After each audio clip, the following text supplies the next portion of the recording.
Okay, to solve an equation for a certain variable, we need to isolate this variable. So we have to look at what's being done to the variable in this equation. So we have e equals mc squared. The variable we're trying to isolate is m, so it's being multiplied by this. So we're going to divide by it on both sides of our equation to get e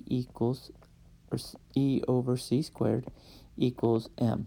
And so now I've solved for m. In this equation, we want to solve for a.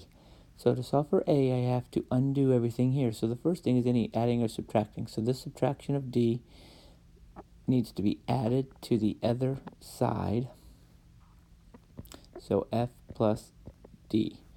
Then the next thing is I have a c that I need to divide because it's being multiplied. That cancels it out. So now I have a plus b equals f plus d over c.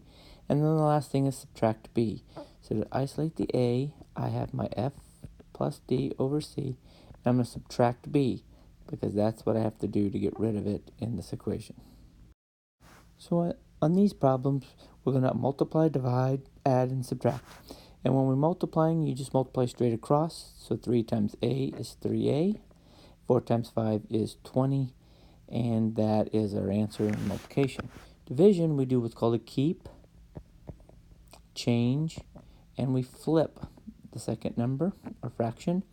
And then we do exactly what we did in multiplication. We multiply the 7 times the 2 and the 3 times the a. And we get that answer. Addition, these two have to be exactly the same. In this case, they are, so they stay the same. Then all we do is add the numerators. Same with subtraction, they have to be the same. If they're not, we need to make them the same. In this case, they are already, so I keep them the same, and then I subtract. And I have my answer. All right, to do this problem, we need to substitute 5/8 into where x goes. So that's the first thing I'm going to do. And at the same time, I'm going to change this 2 to a fraction that I can add to the 5/8. Then on the other side, I do the same thing. And I'm also going to change these denominators to the common denominator, which happens to be 40. And when I do that, this becomes 25. This becomes 8. Now that I have all numbers, I can add the 5 and the 16, which gives me 21 over 8 times 1/5, which ends up being 21 over 40. And then when I subtract this problem, I get 17 over 40. And from this point, you should be able to tell that they're not going to be equal. And since they're not going to be equal, this is not a solution. All right, the first thing we need to do with this problem is we need to change this fraction. Mixed fractions are not good to use into an improper. Now I can use this where I see the x. So I'm going to go 12 minus 3. I'm going to substitute a 7/2. Now in this case, I'm also going to change my 2 to a mixed fraction.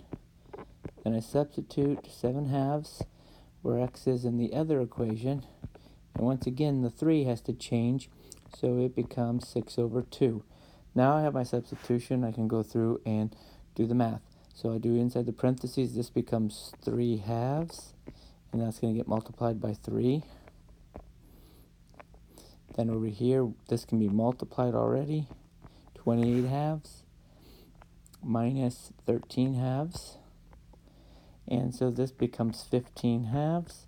And then over here, this is, I need to 12 minus 9/2. And by changing the 12, I should have 24 over 2 minus 9/2. I get 15/2. And it is the same number, so it is the solution.